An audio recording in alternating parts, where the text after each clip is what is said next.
નમસ્કાર વિદ્યાર્થી મિત્રો, હવે આપણે ધોરણ 8 વિષય વિજ્ઞાન પ્રકરણ નંબર 4 પદાર્થોની અંદર ધાતુ અને અધાતુ. હવે આપણે ધાતુ અને અધાતુના કેટલાક રાસાયણિક અને ભૌતિક ગુણધર્મો આપણે જોઈ ગયા, જેની રાસાયણિક પ્રક્રિયાઓ વિશે પણ આપણે ચર્ચા કરી. બરાબર છે. હવે એની અંદર એના ઉપયોગો વિશે આજે આપણે ચર્ચા કરીશું. તો ધાતુ અને અધાતુના ઉપયોગો, બરાબર છે. મેન્ડેલિફના આવર્ત કોષ્ટકની અંદર આપણે ધાતુ, બરાબર છે, અને અધાતુઓ વિશે આપણે ચર્ચા કરી હતી. તમને એ કોષ્ટકની અંદર નેટ ઉપર સર્ચ મારીને જોવાનું પણ કીધું હતું. હવે અહીંયા ધાતુ અને અધાતુના ઉપયોગો. તો પહેલાં આપણે લઈશું ધાતુના ઉપયોગ. તો આ જે લખ્યા છે ધાતુઓનો ઉપયોગ. ધાતુઓનો ઉપયોગ યંત્રો, વાહનો, હવાઈ જહાજ, ટ્રેન, ઉપગ્રહ, ઔદ્યોગિક સાધનો, પાણીની બોટલો અને રસોઈના સાધનો બનાવવામાં એનો ઉપયોગ કરવામાં આવે છે. તો ધાતુઓનો ઉપયોગ આપણે જોયો કે યંત્રો, વાહનો, હવાઈ જહાજ, ટ્રેન, ઉપગ્રહ, ઔદ્યોગિક સાધનો એટલે કે ઉદ્યોગ ધંધામાં વપરાતા સાધનો, પાણીની બોટલો અને રસોઈના સાધનો વગેરે બનાવવામાં વપરાય છે. હવે કેટલીક અધાતુઓનો ઉપયોગ. આપણે આ ધાતુઓનો ઉપયોગ જોયો. હવે આપણે જોઈશું અધાતુઓના ઉપયોગ. તો અધાતુઓનો ઉપયોગ. તો અધાતુઓ આપણા જીવન માટે ઘણી જરૂરી છે, જેને દરેક પ્રાણી શ્વાસોશ્વાસ દરમિયાન શ્વાસમાં લે છે. બરાબર છે. Oxygen, carbon dioxide. હવે ખાતરોની અંદર અધાતુઓનો ઉપયોગ થાય છે. ખેતરની અંદર જમીનની ફળદ્રુપતા વધારવા માટે, જમીનની અંદર જમીનમાં ખેતર હોય એની અંદર જમીનની ફળદ્રુપતા વધારવા માટે આ ખાતરોનો ઉપયોગ કરવામાં આવે છે. જેમ કે નાઇટ્રોજનયુક્ત ખાતરો, ફોસ્ફરસયુક્ત ખાતરો. ફોસ્ફરસ એ અધાતુ છે, નાઇટ્રોજન એ અધાતુ છે. તો આ અધાતુઓનો ઉપયોગ આપણે ખેતરની અંદર પાક ઉત્પાદન વધારવા માટે અથવા તો જમીનની ફળદ્રુપતા વધારવા માટે આપણે એનો ઉપયોગ કરીએ છીએ. હા, પણ એ આપણને સંયોજન સ્વરૂપે મળે. જેમ કે એમોનિયાયુક્ત ખાતર. એમોનિયાયુક્ત ખાતર એટલે NH4, બરાબર છે. એ અંદર મિશ્ર હોય. કોઈ એક પદાર્થ ખાતર તરીકે આપણે કોઈ એક અધાતુ ખાતર તરીકે ઉપયોગ નથી કરી શકતા. એને મિશ્ર ધાતુ સ્વરૂપે જોવા મળે છે. તો હવે આ અધાતુઓનો ઉપયોગ ખાતરમાં, શ્વાસોશ્વાસની ક્રિયામાં, પ્રાણીઓ અને મનુષ્ય બધા, બરાબર છે. હવે આ ખાતરોના ઉપયોગના કારણે આપણે વનસ્પતિનો વિકાસ વધારી શકીએ છીએ. આગળ છે બીજો ઉપયોગ. અધાતુ પાણીને શુદ્ધ કરવાની પ્રક્રિયામાં પણ વપરાય છે. અધાતુ એ પાણીને શુદ્ધ કરવાની પ્રક્રિયામાં વપરાય છે, બરાબર છે. જેમ કે તમે ઘરની અંદર જે આરો પ્લાન્ટ નાખો છો, એ આરો પ્લાન્ટની અંદર કઈ અધાતુ છે, એ અધાતુની મદદથી એને શુદ્ધ કરવામાં આવે છે. હવે અધાતુ જાંબુડિયા રંગના દ્રાવણમાં વપરાય છે. જેમ કે સડા નિરોધક. સડા નિરોધક એટલે જે જગ્યાએ સડો ઉત્પન્ન થતો હોય એની એન્ટીસેપ્ટિક તરીકે ઘા ઉપર લગાડવામાં આવે છે. એટલે આપણને પગે કે હાથે કે દાંતની અંદર કોઈ પણ પ્રકારનો જે સડો ઉત્પન્ન થાય છે, બરાબર છે, પગે કે હાથે કંઈક વાગ્યું હોય અને જો ઘા પડે એની જગ્યાએ જે સડો એટલે કે એની પાકવાની ક્રિયા જે છે એના ઉપર એન્ટીસેપ્ટિક દવા તરીકે આપણે એનો ઉપયોગ કરીએ છીએ. એન્ટીસેપ્ટિક દવા એટલે કે એને ઘા ઉપર લગાડવામાં આવે છે.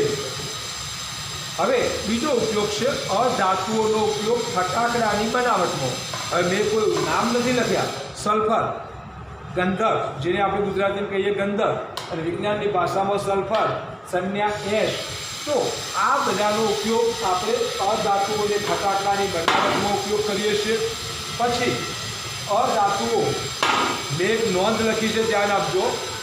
બરાબર છે. ધાતુ અને અધાતુ રોજિંદા જીવનમાં બહોળા પ્રમાણમાં આપણે વાપરીએ છીએ, પરંતુ આપણને ખ્યાલ નથી કે આ ધાતુ કે અધાતુ છે.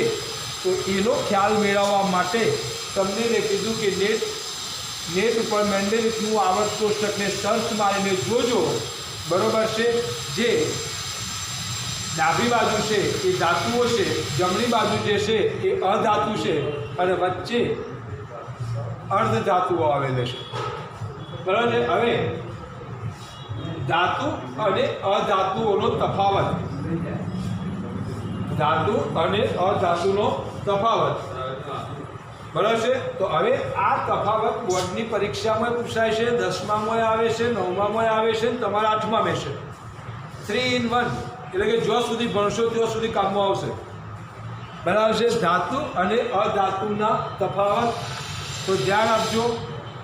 એક શબ્દ ધાતુઓ ચમકદાર હોય તો આ ચમકતી હોતી નથી. બરાબર છે. કઈ ધાતુઓ, જે ધાતુઓના ઉદાહરણ મેં તમને અહીંયા દીધા મેન્ડેલિફના આવર્ત કોષ્ટક મુજબ, અધાતુઓના ઉદાહરણ આપ્યા, એને તમે લઈને જોઈ શકો છો. પણ અધાતુઓ મોટા ભાગે સંયોજન સ્વરૂપે અથવા તો મિશ્ર સ્વરૂપે જોવા મળે. એકલ દોકલ ધાતુઓ જોવા મળતી એવી ભાગ્યે જ છે. બરાબર છે. ધાતુઓને ટીપી તથા ખેંચી શકાય છે, અધાતુઓને ટીપી કે ખેંચી શકાતી નથી. ધાતુ ઉષ્મા અને વિદ્યુતનું સુવાહક છે. બરાબર છે. વિદ્યુતના સુવાહક એટલે કે જેમાંથી વીજ પ્રવાહ પસાર કરી શકાય. સુવાહક એટલે કે જે વિદ્યુતના વાહક હોય. બરાબર છે. જેમ કે કોપર, બરાબર છે, એલ્યુમિનિયમ, સોનું પણ વિદ્યુતનું સુવાહક છે, પણ એનો વાયર બનાવી ના શકાય કેમ કે કિંમતમાં મોંઘું છે. બરાબર છે. અધાતુઓ અવાહક છે, જેમાંથી વિદ્યુત પ્રવાહ પસાર થઈ શકતો નથી. જેમ કે સલ્ફર અધાતુ છે, એમાંથી વિદ્યુત પ્રવાહ પસાર થઈ શકે નહીં. ધાતુ પાણી સાથે પ્રક્રિયા કરે છે. ધાતુઓની પાણી સાથે પ્રક્રિયા થઈ, બરાબર, ક્ષાર, બેઝ અને ક્ષાર બને. અધાતુઓ સામાન્ય રીતે પાણી સાથે પ્રક્રિયા કરતી નથી. અધાતુ એ પાણી સાથે પ્રક્રિયા ના કરે. જેમ કે સલ્ફર H2O, સલ્ફર H2O સાથે પ્રક્રિયા કરી શકતી નથી. બરાબર છે. એને સોડિયમ ધાતુ, હવે એની પાણી સાથે પ્રક્રિયા થાય એને, બરાબર, સોડિયમ વત્તા H2O, તો એને OH સોડિયમ હાઇડ્રોક્સાઇડ બને. એટલે સોડિયમ એ ધાતુ છે, એની પાણી સાથે પ્રક્રિયા થાય. જ્યારે અધાતુમાં મેં કીધું કે સલ્ફર, તો એની પ્રક્રિયા પાણી સાથે થઈ શકતી નથી. ધાતુઓ એસિડ સાથે પ્રક્રિયા કરી ક્ષાર અને હાઇડ્રોજન H2 એટલે હાઇડ્રોજન બનાવે છે. બરાબર. H2 ને આમ તો ડાયહાઇડ્રોજન વંચાય, પણ આપણે જનરલી હાઇડ્રોજન જ બોલીએ છીએ. બરાબર છે. H2 હાઇડ્રોજનના બે અણુ ડાયહાઇડ્રોજન બોલી શકાય, પણ આપણે H2 જ બોલીશું અથવા હાઇડ્રોજન જ બોલીશું. અધાતુઓ એસિડ સાથે પ્રક્રિયા કરતી નથી. અધાતુઓ એસિડ સાથે પ્રક્રિયા કરતી નથી. એટલે S એટલે અધાતુ, સલ્ફર જે H2SO4, સલ્ફ્યુરિક એસિડ કે HCl હાઇડ્રોક્લોરિક એસિડ સાથે પ્રક્રિયા કરી શકતી નથી. હવે વિદ્યાર્થી મિત્રો, આજે આપણે ચેપ્ટર નંબર 4 પદાર્થો, ધાતુ અને અધાતુ જે આજે પૂરું કર્યું. આ સાથે તમારા વિજ્ઞાન વિષયની અંદર 5 ચેપ્ટર પૂર્ણ થશે. પહેલો, બીજો, ત્રીજો, ચોથો અને ચેપ્ટર નંબર 8મું કોષ રચના અને તેના કાર્યો. એમ કરીને આપણે અહીંયા તમારા 5 ચેપ્ટર પૂરા કર્યા. હવે આવતીકાલે આવતા પિરિયડની અંદર આપણે ચેપ્ટર નંબર 5 શરૂઆત કરશું. એટલે તમારે ચેપ્ટર વાંચીને રાખવાનું છે.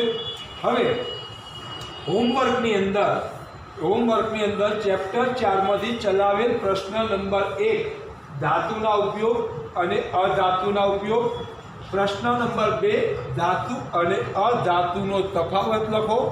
આ 2 પ્રશ્નો ધાતુઓના મેન્ડેલિફના આવર્ત કોષ્ટક મુજબ 10 નામ અને અધાતુઓના 10 નામ, અને એ 10 નામ 1 થી 30 તત્વો સુધીના જ લખજો, આગળના લખતા નહીં, કેમ કે એ આપણે કોઈ જરૂરિયાત છે નહીં. એ હા, સાયન્સ લેવું હોય તો તૈયાર કરજો, બાકી 10મા સુધી એટલું જ જોઈશે. બરાબર છે? 1 થી 30 તત્વો તૈયાર કરજો ધાતુ અને અધાતુમાં. બરાબર છે? હવે લેસન મેં તમને કીધું, લેસન લખીને મારા મોબાઈલ નંબર પર તમારે વોટ્સઅપ કરવાનું છે. ઓકે, અસ્તુ.